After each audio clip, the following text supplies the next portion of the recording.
Jenius Medis. Lanjut lagi, jangan lupa like, komen dan share cerita ini ke media sosial yang sahabat punya. Terima kasih. Bab tahun 1649 sampai tahun 1652. Jenderal Sito juga sadar bahwa tindakannya mungkin tidak akan mengubah apapun. Untuk mencegah dampak buruk yang lebih besar, dia memilih untuk tidak bergerak. Kata Xiao Xiao dengan suara yang dalam. Jericho Lee perlahan menjawab, jadi Dai Feng akan mencarikanku sebagai instruktur umum Wumen hari itu. Cerdas. Xiao Xiao mengangguk. Jericho Lee terdiam saat itu. Biarkan dia menjadi instruktur umum Wumen. Dia sedang tidak dalam mood yang santai. Dia memiliki banyak hal yang harus dilakukan. Untuk mengatasi masalah setan, ia harus bertarung dengan macan langit, kemudian ia harus terus mempersiapkan disertasi doktoralnya. Tidak banyak waktu tersisa. Selain itu, ada rencana Lingtan, urusan keluarga Li, dan bahkan Jiuk Xuanmen yang harus dibersihkan. Kita perlu menemukan Xuan Shenling dan giok ajaib, serta lokasi segel ajaib Jiuxuan Bumi yang tercatat di peta Gunung Kongling. Selain itu, ada banyak hal-hal sepele. Bagaimana dia bisa menjadi kepala instruktur sekte Tianwu? Melihat wajah Jericho Lee yang tidak bahagia, Wu Xiao Xiao terkekeh, saya tahu kamu tidak mau. Saya kira orang-orang harus menangis dan memohon agar kamu menjadi pion. Percuma mereka bertanya padaku lagi, Jericho Lee memutar matanya. Dia tidak ingin melakukan sesuatu, dan tidak ada yang bisa mengendalikan maksudnya. Maka mereka akan sengsara. Wu Xiao Xiao tertawa lebih bahagia. Ngomong-ngomong, aku tidak masuk sekolah kemarin. Apa hasil pertemuan pertukaran ketiga sekolah kemarin? Jericho Lee bertanya dengan santai.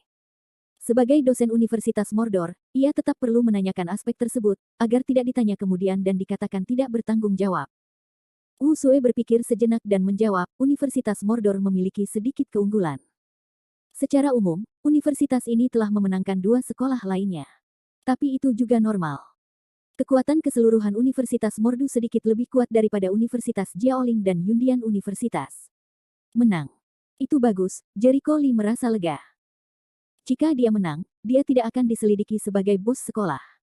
Setelah sarapan, Jericho Lee berencana kembali ke asrama dulu.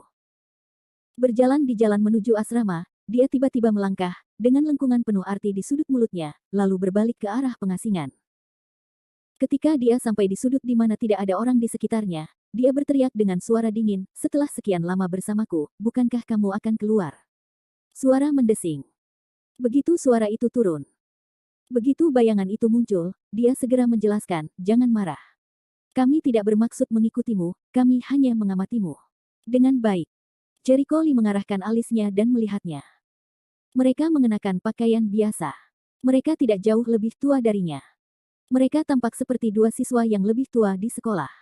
Sebutkan namamu. Aku tidak ingin mendengar omong kosong. Jericho Lee tidak mengendurkan kewaspadaannya. Seseorang ragu-ragu, wajahnya dipenuhi rasa jijik, seolah dia tidak ingin mengatakannya. Orang-orang di sebelahnya memelototinya dan berkata, nama saya Guan Sun, namanya Guan Zilong, kami adalah keluarga Guan. Tidak pernah mendengar hal tersebut. Jericho Lee tidak mengingat keluarga seperti itu dalam pikirannya, dan dia belum pernah menghubungi keluarga bermarga Guan sebelumnya. Wajah Guan Sun menunjukkan sedikit rasa malu, sekali lahir, dimasak 2 kali. Jangan berteman. Apa gunanya mengikutiku? Jericho Lee berwajah datar. Guan Sun menarik napas dalam-dalam dan berkata dengan suara yang dalam, kami mengikutimu, bukan untuk melakukan apapun padamu, tapi untuk mengingatkanmu agar tidak pergi ke asrama dalam 1 jam. Dengan baik. Jericho Lee mengerutkan kening, 1 jam kemudian tidak pergi ke asrama. Maksudnya itu apa? Kata-kata yang tidak bisa dijelaskan membangkitkan kewaspadaan Jericho Lee.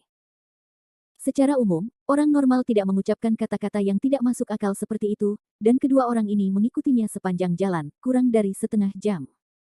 Melacak sekian lama, hanya untuk mengingatkannya agar tidak pergi ke asrama. Ini sungguh membingungkan. Hanya ada 2 kemungkinan. Kalau tidak, kedua orang ini sengaja mengatakan ini, untuk menurunkan kewaspadaannya dan membuatnya berpikir. Atau asramanya dalam bahaya. Kamu sudah lama mengikutiku untuk mengatakan itu. Jericho Lee menatap mereka dengan dingin. Haha, sekarang kamu memiliki keraguan di hatimu, tapi aku sudah mengatakan apa yang harus kukatakan. Sebaiknya kamu berhati-hati. Dengan itu, Guan Sun membawa Guan Zilong dan pergi.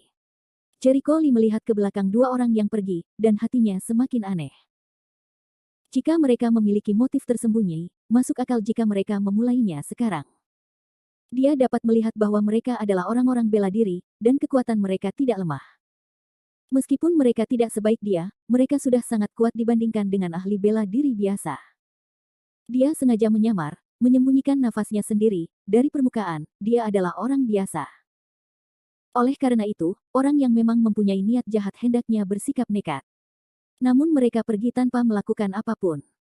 Terlihat bahwa apa yang mereka katakan tadi benar-benar merupakan pengingat yang baik. Benarkah demikian? Jericho Lee berpikir keras, sulit untuk memastikan bahwa kedua orang itu sengaja memancing dalam waktu lama, berpura-pura tidak berbahaya, untuk membawanya ke dalam perangkap. Jika mereka tidak memiliki niat jahat, apakah memang ada bahaya di asrama? Jericho Lee mengerutkan kening karena dia ingin memimpin mereka ke sini. Dia mengambil jalan yang salah. Sekarang dia sudah jauh dari asrama. Kecuali dia menggunakan auranya, dia akan berjalan dengan kecepatan normal setidaknya selama 40 menit. Dengan kata lain, apa yang mereka katakan kemungkinan besar benar. Seseorang menyergapku di asrama. Jika Jericho Lee bijaksana, hanya penjelasan ini yang dapat membuat perkataan mereka masuk akal. Memikirkan hal ini, dia melangkah maju. Sekalipun ada bahaya, dia tetap harus kembali. Selain itu, apa yang dia takutkan? Bisakah orang yang menyergapnya lebih kuat darinya? Dalam kegelapan, keduanya yang baru saja pergi mengerutkan kening saat mereka melihat Jericho Lee kembali dengan cara yang sama. Orang itu, dia telah diingatkan, dan dia berlari kembali. Apakah kamu tidak ingin hidup? Guan Zilong terlihat marah. Kami hanya membujuknya. Itu urusannya untuk mendengarkan atau tidak. Guan Sun menghela nafas. Bersenandung. Guan Zilong tidak senang, terima kasih atas kebaikan kami untuk mengingatkannya, tapi dia tidak tahu harus berbuat apa. Dia akan mati ketika dia kembali sekarang. Seseorang telah mengubur jaringnya, menunggu dia mati. Guan Sun menatap ke arah hilangnya Jericho Lee, matanya berbinar, kami tiba-tiba keluar untuk mengingatkan orang-orang bahwa tidak aneh kalau dia tidak mempercayai kami. Memotong. Guan Sun mendengus marah, semua orang bodoh tahu, meskipun mereka tidak berpikir demikian, setidaknya mereka memiliki ingatan yang panjang. Kita semua sangat akurat sehingga dia tidak akan kembali besok. Mungkin dia sangat percaya diri dalam kekuatannya sendiri. Guan Sun hanya dapat menjelaskan hal ini. Kekuatan. Guan Zilong tidak berpikir demikian. Saya baru saja mengamatinya sejak lama. Dia tidak memiliki fluktuasi ki yang nyata. Dia terlihat seperti anak laki-laki biasa. Kakek ketiga pasti kehilangan penglihatannya. Bagaimana dia bisa menjadi seorang master? Bab 1650. Tidak mungkin. Kakek ketiga telah menjaga segel itu selama bertahun-tahun. Umumnya, orang yang dekat dengan segel itu akan mati, tapi dia bisa pergi tanpa terluka. Dia bahkan menemukan jejak kakek ketiga, yang menunjukkan bahwa itu sama sekali tidak ada. Sederhana. Guan Sun memiliki visi yang mendalam dan penilaiannya sendiri.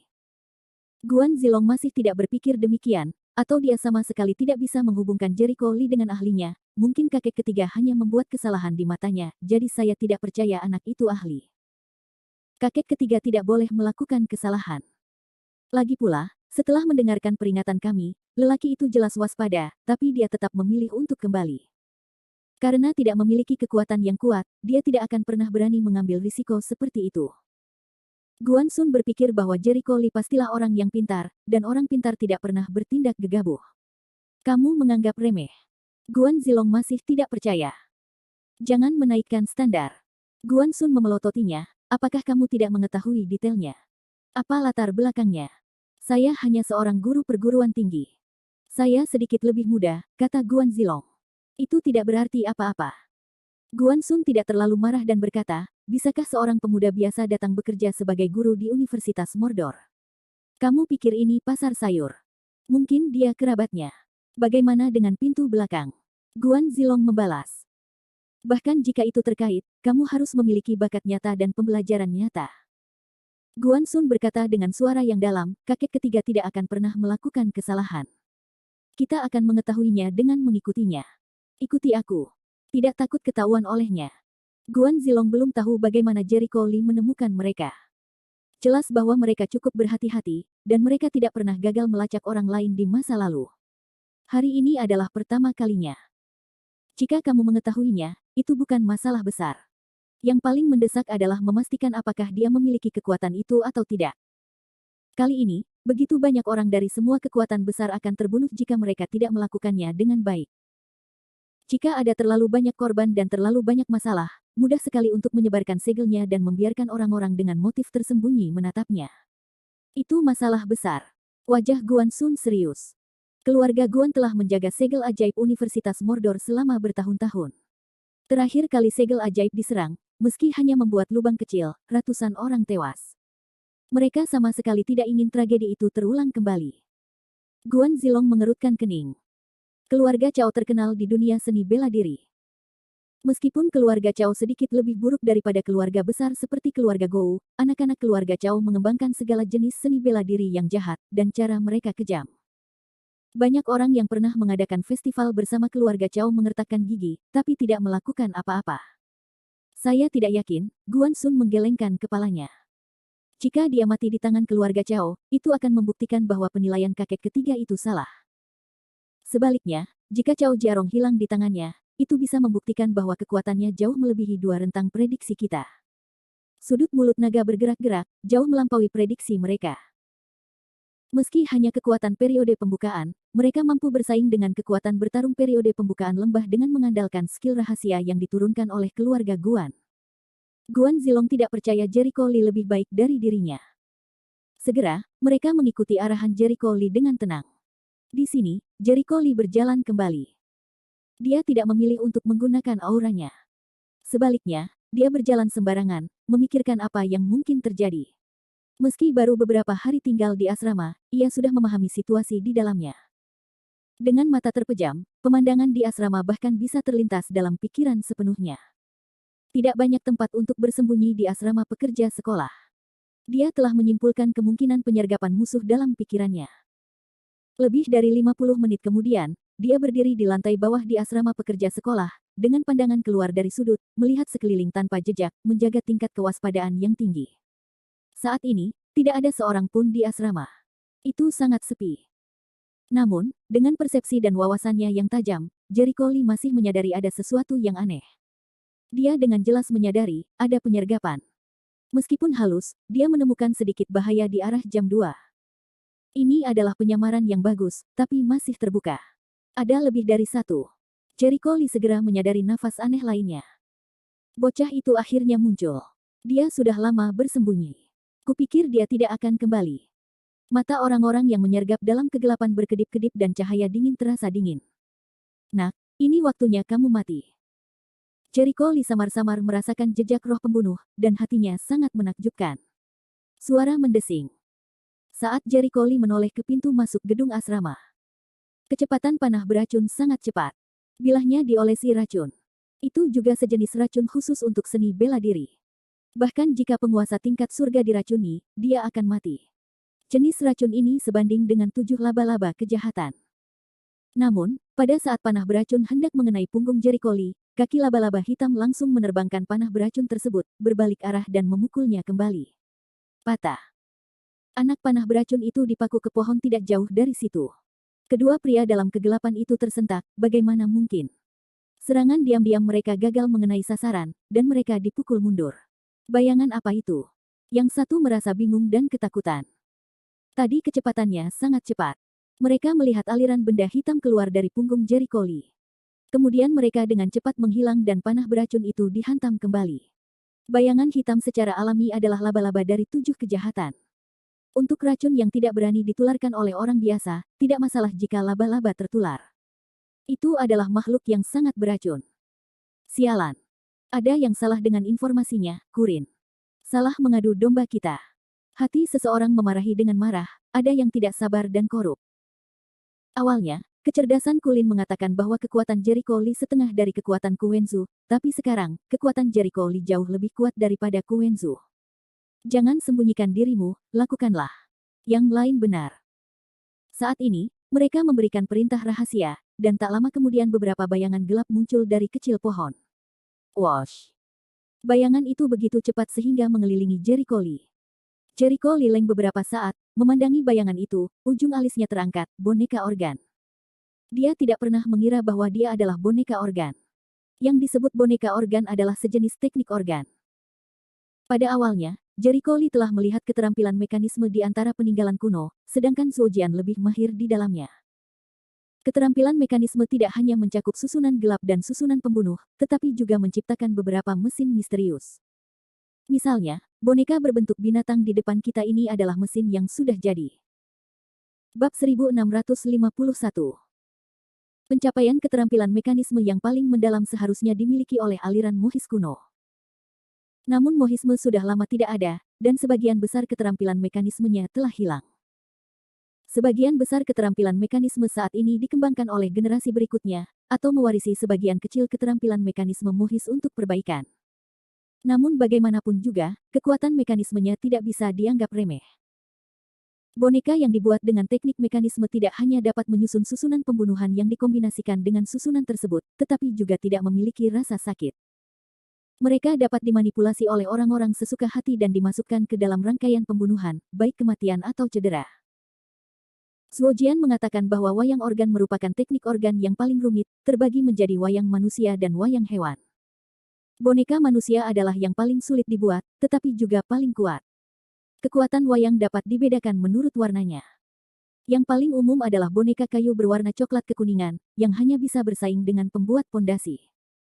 Yang kedua adalah boneka besi hitam, yang dapat melawan seni bela diri zaman Kai Guang. Yang terakhir adalah mitril putih wayang. Mitril adalah bahan yang sangat langka. Karena terlalu mahal dan langka, kebanyakan orang tidak mudah menggunakannya untuk membuat boneka mitril. Hanya sebagian dari mitril yang dicampur ke bahan lain. Rahasia boneka perak, rahasia besi hitam boneka perak, dapat mengalahkan seni bela diri biasa pada zaman Kai Guang. Boneka perak rahasia emas hitam dapat bersaing dengan seni bela diri zaman Bigu. Boneka perak rahasia murni dapat menyaingi master alam. Dilihat dari warna berbentuk binatang ini wayang golek, semuanya adalah wayang besi hitam yang dicampur dengan sedikit rahasia perak, yang setara dengan seni bela diri zaman Kai Guang. Namun jumlahnya banyak. Setelah pembentukan susunan pembunuhan, mereka cukup untuk membunuh seni bela diri Bigu biasa. Menilai kekuatan boneka-boneka ini, yang tampak seperti sekawanan serigala, Jericho Lee tidak panik sama sekali. Bunuh susunan, buka. Begitu orang-orang dalam kegelapan minum dengan suara rendah, 16 boneka segera mengatur susunan pembunuhan sesuai dengan lokasinya. Apakah itu akan membuatmu sukses? Jericho Lee menarik sudut mulutnya, pedang dewa perang terbang keluar, dan cahaya pedang menyala. Boneka-boneka itu, yang belum membentuk barisan pembunuh, langsung dipotong-potong dan menjadi puing-puing di tanah. Tidak. Boneka serigala saya orang-orang dalam kegelapan ingin memecahkannya, bagaimana tidak menyangka Jericho Lee dengan mudahnya mematahkan bonekanya.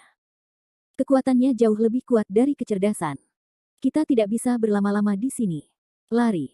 Pria lainnya benar-benar bingung dan hendak melarikan diri. Namun, begitu pikirannya melayang, bayangan gelap muncul tepat di depannya. Yang menarik perhatiannya adalah wajah tersenyum. Dia sangat ketakutan hingga tubuhnya gemetar dan hampir roboh ke tanah. Muridnya menyusut dan berkata dengan ngeri, "Kamu, bagaimana kamu menemukanku?" "Yah, haruskah aku menjelaskannya?" Dan dia berkata, "Siapa yang mengirimmu?" Jericho Lee saling menatap dengan dingin. Dia merasakan semacam nafas yang familiar dari orang ini. Sepertinya dia pernah melihatnya di suatu tempat. Aku bisa pihak lain mengertakkan gigi. Petik 2. Tidak. Jericho Lee langsung mencengkeram lehernya dan mengangkatnya seperti ayam. Jangan coba-coba merahasiakannya. Jika Anda mengatakannya, itu mungkin baik untuk semua orang. Jika aku harus menyelidikinya sendiri, hasilnya tidak akan semudah kehilangan nyawaku. Kata-kata ancaman, langsung membuat pihak lain bergidik, merasakan hawa dingin yang belum pernah terjadi sebelumnya. Gulu. Pihak lain menelan ludah, tapi dia tetap saja mengatupkan giginya dan tidak berkata apa-apa. Klik. Jericho Lee tidak ragu-ragu lagi.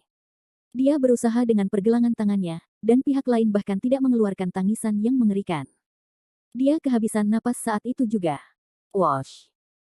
Begitu dia melemparkan mayat itu ke tanah, dia segera melarikan diri dan berlari mengejar orang lain.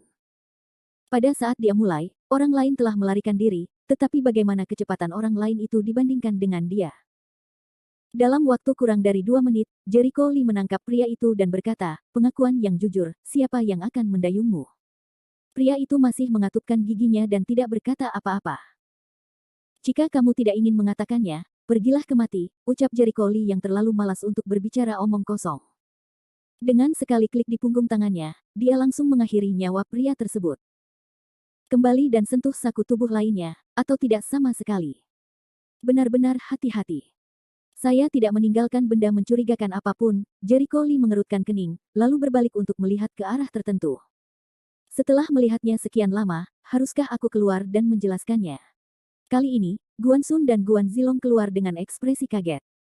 Mereka melihat boneka-boneka rusak di tanah dan mayat-mayat. Mata mereka dipenuhi ketakutan. Kamu melakukan semua ini. Guan Zilong menelan ludahnya. Tidakkah kalian semua melihatnya? Jericho Lee memutar matanya. Guan Zilong terkejut. Baru saja mereka menyaksikan pertarungan Jericho Lee dalam kegelapan. Mereka tidak percaya dia bisa melakukannya. Awalnya Guan Zilong sama sekali tidak percaya bahwa Jericho Lee adalah seorang ahli, namun kini Jericho Lee dengan mudah menghancurkan 16 boneka organ dan membunuh 2 tangan hitam, yang menyegarkan pemahamannya tentang kekuatan Jericho Lee. Kini dia akhirnya percaya bahwa perkataan kakek ketiga itu tidak salah. Sepertinya kamu tahu asal-usul kedua orang ini, kata Jericho Lee dengan suara yang dalam. Guan Sun terlihat rumit, ragu-ragu atau mengangguk. Sekarang aku sudah mengetahuinya, mari kita bicarakan. Aku tidak perlu bicara yang tidak masuk akal. Jericho Lee perlu tahu siapa yang menginginkan nyawanya. Guan Sun menarik napas dalam-dalam, mereka dari keluarga Chao. Keluarga Chao. Aku belum pernah mendengarnya. Mendengar ucapan itu, hati Jericho Lee tergerak, dia langsung memikirkan nama seseorang. Cao Cai. Saat pertama kali datang ke Universitas Mordor, dia bertemu Cao Cai, guru manajemen herbarium. Saat itu, di ruang sampel, dia menemukan susunan besar yang ditata di sekolah. Dia juga menemukan bahwa Cao Cai adalah seorang pejuang dengan nafas yang berbeda. Kalau dipikir-pikir, nafas Cao Cai sepertinya mirip dengan 2 pria yang baru saja dia bunuh. Kamu belum pernah mendengar tentang keluarga Chao. Guan Zilong terdiam. Apakah itu terkenal? Jericho Lee tidak berpikir demikian. Ekspresi Guan Zilong rumit. Dia pikir tidak masuk akal kalau orang bodoh seperti itu menyembunyikan kekuatan yang begitu mengerikan. Sebaliknya, Guan Sun dengan sabar menjelaskan, keluarga Chao tidak terlalu terkenal di kota sihir. Bahkan bisa dikatakan bahwa mereka adalah keluarga yang sangat rendah hati. Mungkin tidak banyak orang yang pernah mendengar tentang keluarga ini. Di dunia seni bela diri dan Taoisme, keluarga Chao terkenal, bahkan lebih baik dari keluarga Gou. Oh. Jericho Lee terkejut saat mengangkat alisnya, dan ini menarik. Ternyata dia adalah keluarga cerdas di timur, tapi tidak di barat. Tentu saja, keluarga Gou termasuk dalam keluarga besar di kota sihir, dan mereka juga terkenal di dunia seni bela diri. Reputasi ini positif. Sebaliknya, keluarga Chao terkenal, kata Guan Sun sambil melihat. Rasa jijik di wajahnya. Karena boneka organnya. Jericho Lee berkedip, atau karena racun. Saat mereka membunuhnya tadi, mereka menggunakan sejenis panah beracun. Anak panah beracun itu terkontaminasi racun. Dengan kata lain, keluarga Chao tidak hanya mahir dalam skill mekanisme, tapi juga mahir dalam menggunakan racun. Tentu saja, pengguna narkoba yang paling terkenal adalah anggota Klantang, tetapi Klantang sudah lama hilang. Terakhir kali Jericho Lee membunuh keturunan Klantang, Yin Jiutian. Mereka semua. Bab 1652. Guan Sun menjelaskan, sebenarnya, ada sedikit asal-usul antara keluarga Chao dan aliran Mohis kuno. Tepatnya, ada beberapa keturunan Mohisme pada tahun-tahun itu, tapi kebanyakan dari mereka telah mati dengan segala macamnya. Perselisihan. Keluarga Chao mendapat kehormatan untuk mewarisi sedikit warisan Mohisme, tapi tentu saja warisannya tidak banyak. Berdasarkan teknik mekanisme Mohis, nenek moyang keluarga Chao mengabdikan dirinya untuk penelitian, kemudian ditingkatkan, dan diciptakan boneka mekanisme ini. Boneka ini juga memiliki kemampuan bertarung yang kuat. Anda baru saja melihat kekuatannya. Saya tidak melihatnya. Saya memotongnya dengan pedang, kata Jericho Lee santai. Guan menghindari stagnasi, hampir infak miokat. Nima, maksudmu juga mengatakan bahwa jika susunan pembunuhan gagal, kamu akan menghancurkannya. Jika pertempuran berhasil, saya khawatir Anda tidak dapat dengan mudah menghancurkan boneka-bonekanya. Boneka ini termasuk dalam sejenis teknik mekanisme. Kebanyakan orang bisa bertarung dengan orang lain secara terbuka dan adil dengan boneka ini, tapi keluarga Chao berbeda. Mereka suka menggunakan boneka ini untuk menyerang orang lain dan melakukan hal-hal kotor. Khususnya, mereka juga mempelajari racun dan senjata tersembunyi, dan menggunakan racun pada beberapa boneka, yang menyebabkan banyak orang yang pernah bertarung dengan ahli keluarga Cao semuanya mendung, dan banyak orang meninggal. Begitu mereka datang dan pergi, reputasi keluarga Cao akan berbau busuk sepenuhnya. Wajah Guan Xun dipenuhi dengan rasa jijik yang kuat. Hanya saja keluarga Cao tidak tahu malu sama sekali, dan mereka begitu saleh sehingga mereka berpikir betapa mulianya kemampuan mereka. Mereka secara terbuka mempublikasikan kesalahpahaman mereka dan tidak bermoral. Jadi keluarga Cao menjadi tikus jalanan. Namun, keluarga Cao boneka organ keluarga Cao dan penggunaan obat-obatan terlarang terlalu kuat untuk dicegah. Begitu banyak orang yang membencinya, tapi hanya sedikit yang bisa mengatasinya. Setelah mendengar ini, Jericho Lee berpikir, artinya, jika saya membunuh mereka, keluarga Cao akan membalas dendam padaku. Dengan baik. Guan Xun mengangguk, keluarga Cao selalu bertanggung jawab atas kejahatan mereka, dan mereka mengambil uang untuk membantu orang membunuh orang. Sebaiknya kamu berdoa, keluarga Cao tidak dapat membantumu, jika tidak kamu akan mati, kata Guan Zilong dengan ekspresi Schadenfreude di wajahnya. Guan Xun memelototinya dan menatap Jericho Lee, tapi kamu tidak perlu terlalu khawatir. Awalnya kami mengingatkan Anda bahwa Anda tidak dapat menyelesaikan masalah. Tapi sekarang sepertinya kami terlalu khawatir. Dengan keahlianmu barusan, bahkan keluarga Cao pun akan pusing. Saya tidak peduli dengan sakit kepala. Saya hanya ingin tahu apakah mereka ingin membunuh saya, keluarga Cao atau yang lainnya. Sayangnya, kedua orang itu menolak mengatakannya, dan tidak ada benda mencurigakan di tubuh mereka. Jericho Lee belum mengetahui siapa yang akan membunuhnya. Guan Xun dan Guan Zilong saling berpandangan. Yang pertama merenung sejenak dan berkata, sebenarnya, menurutku itu bukan keluarga Cao. Oh, bagaimana menurutmu? Jericho Lee terkejut. Aku tahu bahwa keluarga Cao selalu tidak menguntungkan dan tidak bisa bangun pagi. Mereka licik dan memiliki banyak musuh. Mereka selalu bersikap rendah hati dan tidak berani muncul secara terbuka dan sembarangan di tempat-tempat seperti kota iblis. Kalau tidak, mereka akan dengan mudah menarik musuh. Dan sejauh yang saya tahu, Anda baru berada di kota Mordor selama beberapa hari. Sebelumnya, Anda mengatakan Anda tidak mengenal keluarga Cao sama sekali. Terlihat bahwa Anda tidak mengenalnya. Aku belum pernah mengadakan festival apapun dengan keluarga Cao sebelumnya, jadi keluarga Cao tidak punya alasan untuk meminta masalah padamu. Guan Xun berkata, saya pikir seharusnya hanya ada satu kemungkinan, yaitu membeli pembunuh dan membunuh orang. Jadilah seseorang yang menyuap keluarga Cao dan membiarkan mereka berurusan denganmu. Mendengar pidato tersebut, Jericho Lee jatuh dalam meditasi. Beli seorang pembunuh. Memang penjelasan ini sangat masuk akal. Dia tidak ada hubungannya dengan keluarga Cao sebelumnya. Dia bahkan belum pernah mendengar tentang keluarga Cao. Terlebih lagi, tidak ada satupun mantan musuhnya yang memiliki nama keluarga Cao. Tidak ada alasan bagi keluarga Cao untuk membunuhnya, kecuali keluarga Cao memusatkan perhatian pada sesuatu padanya. Namun, dia selalu bersikap low profile. Saat ini, dia tidak menunjukkan seni bela dirinya sebanyak mungkin. Apakah tidak masuk akal jika keluarga Cao tertarik padanya sebagai guru biasa? Jika dipikir-pikir, Anda hanya bisa membeli seorang pembunuh. Tentu saja tidak sulit untuk membuktikannya. Jericho Lee bahkan bertanya, apakah kamu kenal Cao Cai? Cao Cai. Guan Xun dan Guan Zilong saling berpandangan dengan heran. Wajah sang pembuat tampak serius. Bagaimana kamu tahu tentang Cao Cai? Pernahkah kamu bertemu dengannya? Melihat ekspresi mereka, Jericho Lee berharap idenya benar. Dia bisa membeli pembunuh dan membunuh orang. Saya pernah melihatnya sekali, tapi saya tidak memiliki hubungan buruk dengannya, kata Jericho Lee sambil tersenyum. Dia juga keluarga Cao, kan? Sepertinya kamu mengetahuinya. Aku tidak tahu banyak, tapi Cao Cai sangat aneh, Guan Xun terlihat rumit. Aneh. Bagaimana menurutmu? Jericho Lee mengangkat alisnya. Apakah kamu pernah mendengar tentang hantu? Guan Xun bertanya. Tidak pernah mendengar hal tersebut.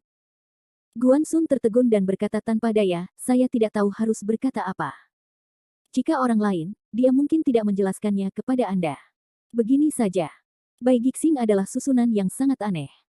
Ini adalah kombinasi dari Taoisme Maoshan.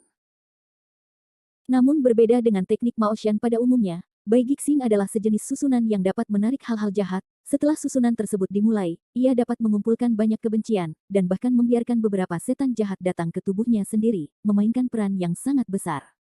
Efektivitas tempur yang kuat. Kedengarannya seperti menundukkan kepala. Jericho Lee berkedip. Yah, berbeda dengan teknik menundukkan kepala yang biasa digunakan untuk memukul orang, lebih tepat digambarkan sebagai teknik membungkuk.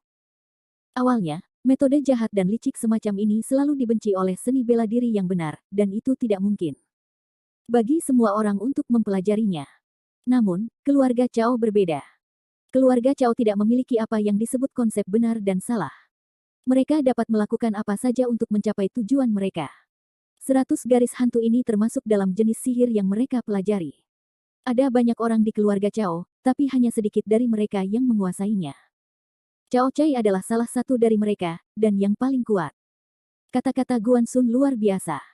Jericho Lee mengerutkan kening dalam-dalam. Dia segera teringat melihat Cao Cai di ruang sampel hari itu. Dia menemukan bahwa nafas Cao Cai sedikit berbeda dari nafas orang normal.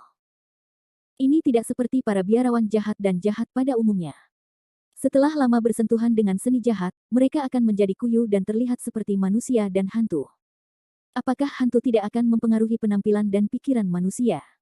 Jericho Lee mengerutkan kening dan bertanya. Tentu saja. Guan Sun menatapnya, menggelengkan kepalanya dan mendesah, bagaimana sihir semacam ini tidak mempengaruhi pikiran dan penampilan orang. Secara umum, praktisi jahat bukanlah manusia, hantu, dan setan.